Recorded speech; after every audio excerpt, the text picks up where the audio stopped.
Okay, so I have eaten too much and I feel disgusting at the moment, but I want to see how this goes. So I'm going to rank Deep Purple's albums. I put them on like a tier list before, and that was simply because I didn't want to get into something so, I don't know, crude, I guess, is listing the albums. But why not? I haven't put up a video in a while, and I have this handy app that you can just drag stuff around.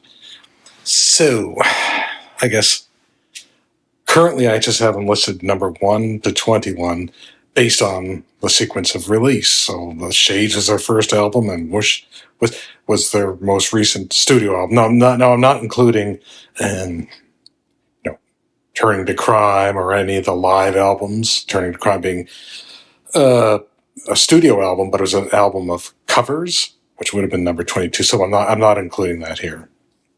And just a couple of things. This is, I mean, Purple has a lot of fans, and everybody seems to like something different about the band. They're a bit of an anomaly for me because I don't really listen to a heck of a lot of heavy stuff outside of Purple. Maybe a bit of Sabbath, but it's not typically my bag. But I do love certain elements of Deep Purple stuff.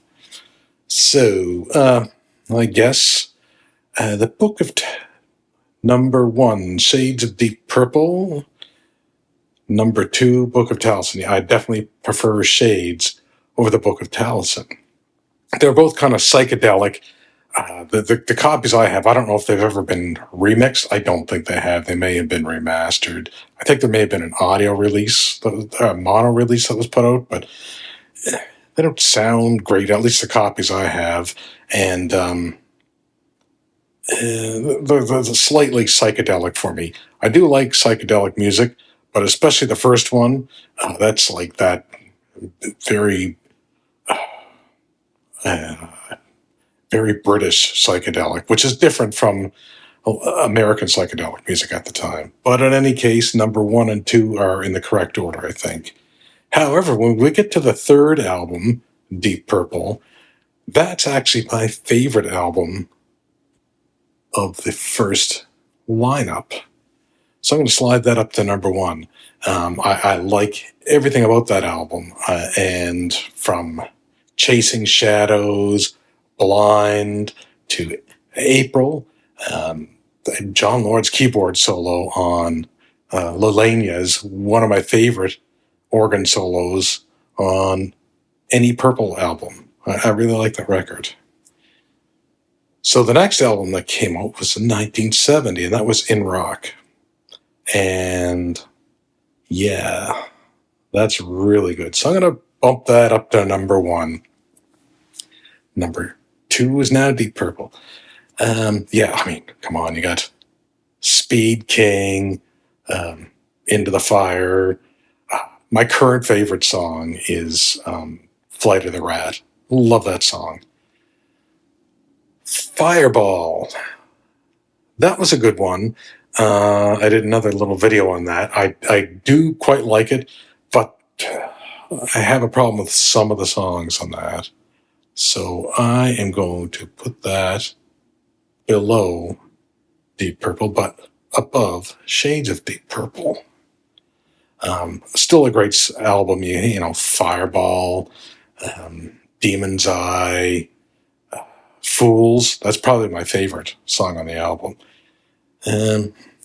Machine Head.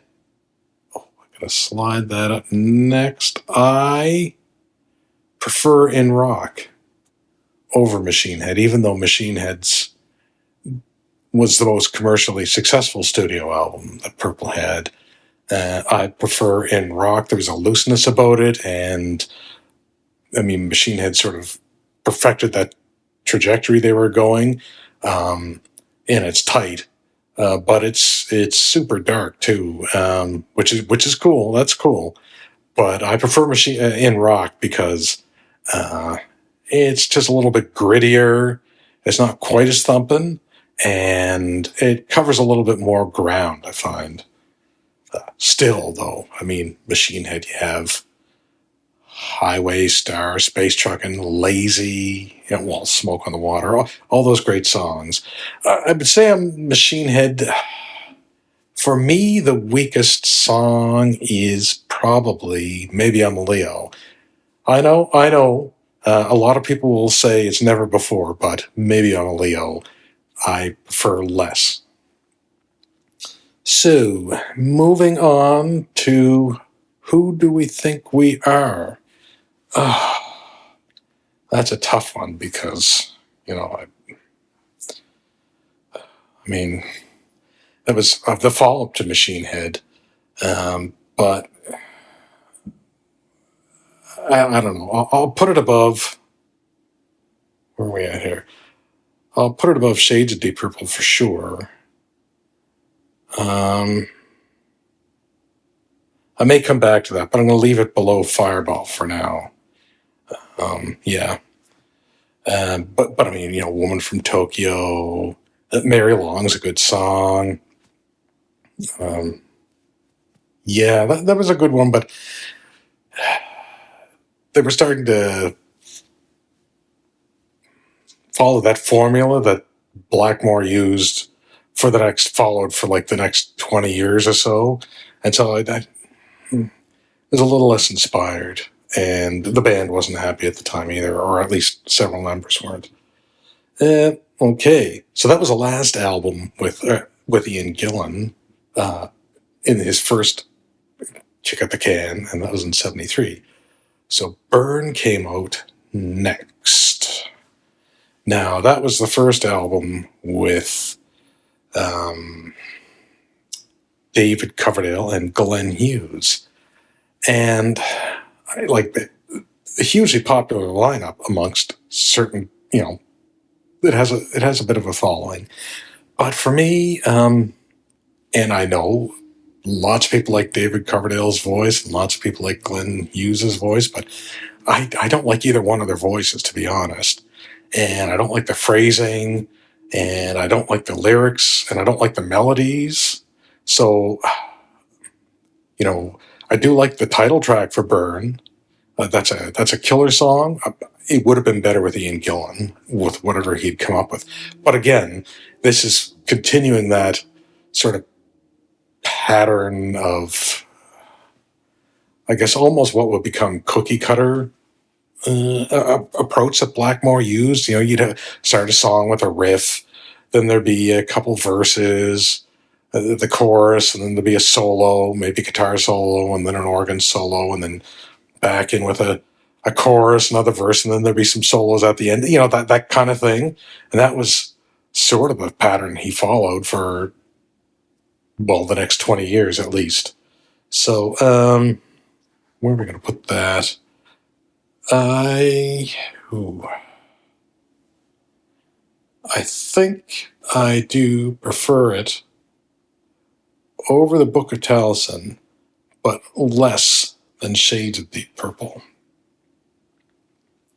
Now, Stormbringer was the follow-up to Burn, and I got to be honest, although it doesn't hit the heights of Burn simply based on the title track, but I find it more consistent. I prefer Stormbringer over Burn. Yeah. I mean, going back to Burn, I mean, that's when this particular Mark III and the Mark IV lineups, like Mark III, Blackmore and Lord and Pacer at their performance peak. I mean, they were crushing it. But the music was just kind of ordinary at that point, for me in any case. It just became more typical hard rock. But I'm not going to beat a dead horse here. So moving on to Come Taste the Band. Oh, Jesus, I'll leave that where it is right now.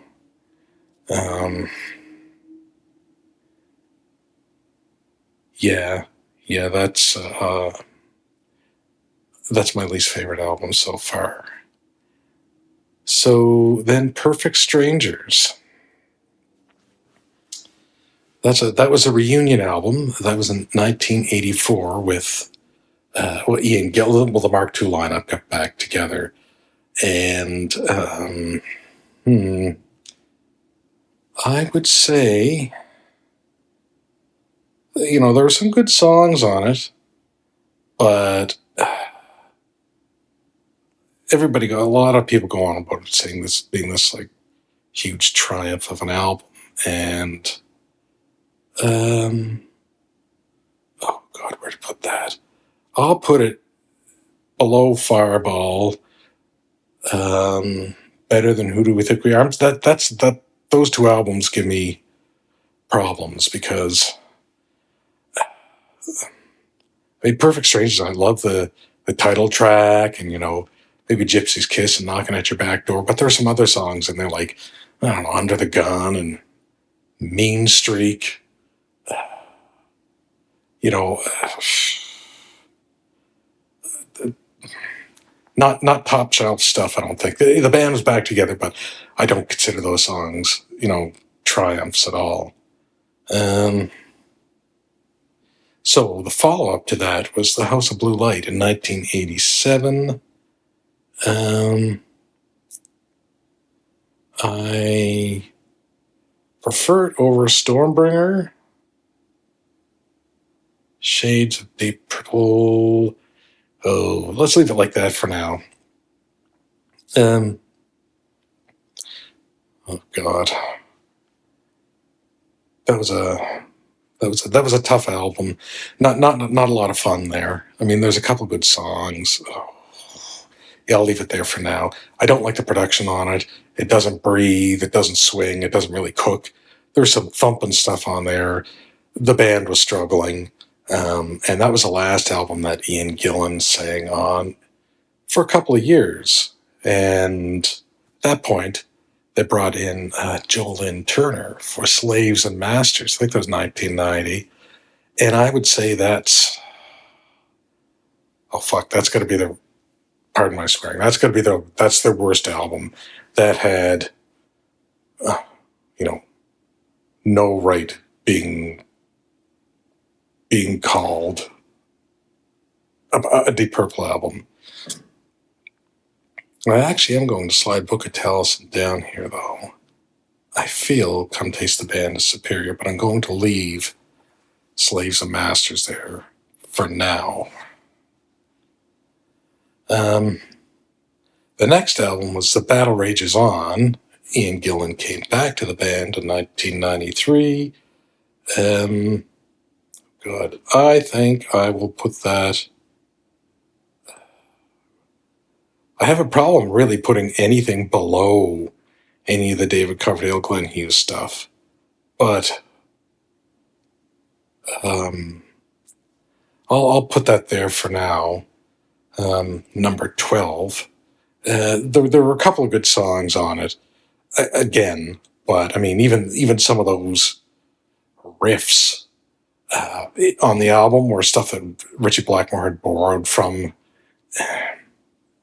like Rainbow stuff, like the Ben Out of Shape album. I don't know, I forget. There's a bit of a riff in the title track of Battle Rages On, and I know that's, I don't know what it was called, something stupid that Joe Turner would have had on the Ben Out of Shape album, like Dancing with the Devil or something really goofy like that. Yeah, and I don't know, Mingus did that a lot too. He'd borrow little bits and pieces from songs, but I mean, come on. The Battle Rages On ain't a Mingus album. Let's see, the next one here, going down the list. Perpendicular. Yeah, that was a good one. I quite enjoyed that. That'll go quite far up the list. Let's take that up to... Yeah, I gotta be honest, I prefer that over Perfect Strangers. There was the first album with Steve Morse, came out in 1996. It was... The band was having fun. They were cooking. It swung. There was humor. Lots of great songs there. Lots of, great John Lord solos. You hadn't really heard a lot of those in the reunion stuff. They were sort of buried in the mix, but he was front and center again, which was great. And Ian Gillan was starting to find his mojo again. Yeah, so that was a really good record. The follow up was Abandon, and that was a bit of a dark album too. I think there's some good stuff on it, but there are a couple of donkeys. I'm going to put that under. I'll put that there above the House of Blue Light. It was better than the House of Blue Light, but it was similar in a sense that it was dense. It didn't really sound fun, and it sounded like they were trying to find a current voice, which is what they also tried to do in the House of Blue Light. I think they were trying to sound like an '80s band, but still be Deep Purple, a band, and they were trying to sound like a late '90s band turning into like early 2000s band, but they weren't really finding it. They were chasing after something. I think, in any case, um, you know, having no insight whatsoever into the band's inner workings. That's what I say it was. Um, so the follow up was Bananas.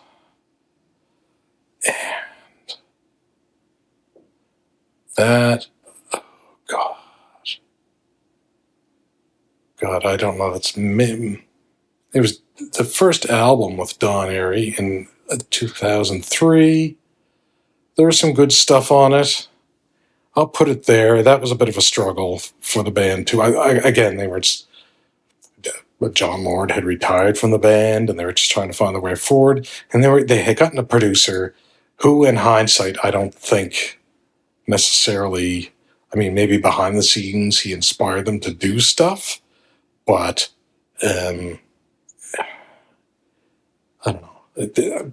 Yeah, there are a couple of terrible songs on that, like oh, Razzle Dazzle, which is like apparently Ian Gillan keeps going on with this being like one of his favorite songs. It's like, oh, fuck, that's one of the worst songs they've ever done. I don't get it. But in any case, um, moving on, Rapture of the Deep. That was, I prefer that to Bananas by quite a bit. I will put that under.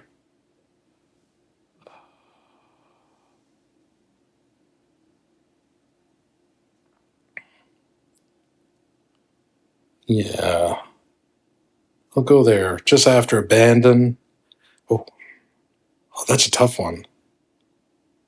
Um, yeah, I'll leave it there for now. Um, so Don Airey, it was a second album in the band, and he was really making his mark in the band. I think in the songwriting department, they're really starting to stretch out again. That sounded like they weren't chasing anything, and they were trying to break away from some of the usual formulas that the band had been relying on for quite a while. But the problem is, it sounds like garbage. Like it just sounds sonically. Something happened apparently after the mixing was done or in the mixing process. Rumor was that they had the multi tracks and Roger Glover was going to remix it, or I don't know whatever happened to that. I really wish they would do something about that. But yeah, there was some good stuff on there. Quite a few good songs, but the donkeys on it are like donkeys. Yeah, yeah. So that's probably we'll leave it at that. Now, the first album with Bob Ezrin producing, there was they took so after Rapture of the Deep, they took an 8-year studio hiatus. They were touring constantly, but they didn't put out any albums in the meantime. And then they got back together in the studio with Bob Ezrin. And oh boy, I really like that record. I think, where would I put that? I would put that probably.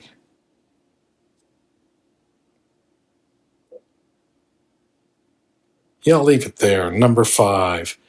That was a great, the band sounded so good. They were starting to leave that, definitely starting to stretch out again and just have some fun.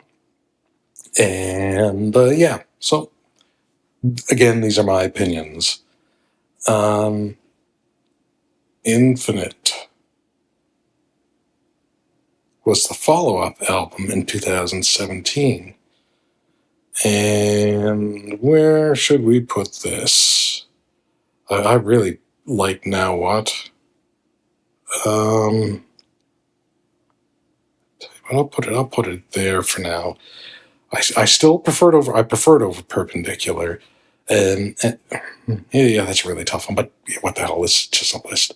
Number 6, Infinite. And Whoosh.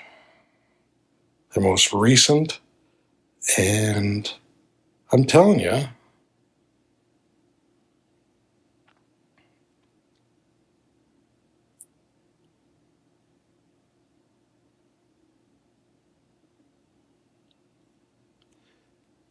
yeah, I think that's where I'm going to plunk it down there. Number 3.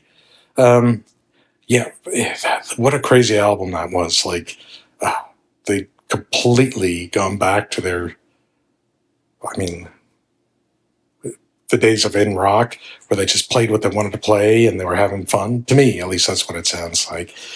And I don't know if I looked too much into the actual production of it, but well, I mean, it was lovingly produced, but there were musical references, I thought, in any case, throughout the entire album. So it was Whoosh was in reference to many things, but I guess the passage of time. And the band had been around since the 60s, and then 70s, 80s, 90s, 2000s, 10s, and so on.